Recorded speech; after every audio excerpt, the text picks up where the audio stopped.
tama ba yung narinig namin na kailangan ka ni Tali? Ano kasi, napaisip lang ako. Simula kasi nung naging busy si Rosel kay Tyrone, sa akin na lumalapit si Tali. Ako na yung kinukwentuhan niya, sa akin na siya naglalabas ng sama ng loob ng mga nangyayari sa kanya sa school. So, sa maiksing panahon, naging close kami ni Tali. Nagkaroon kami ng bond. Kaya nung napalitaan ko na may nangyari sa kanya, nag-alala ako, kaya ako napasugod dito. Rosel, hindi mo naman sa akin ipagkakait yung anak mo, hindi ba? Pwede ko ba siya makita? Nandito na ako, Melania.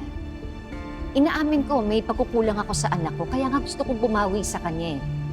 Gusto kong gampanan yung responsibilidad ko bilang nanay niya. Kaya sa tingin ko, hindi ka na kailangan ng anak ko. Rosel. At isa pa, nagpapahinga ang anak ko. Kung talagang may malasakit ka sa kanya, iisipin mo ang kapakanan ng anak ko.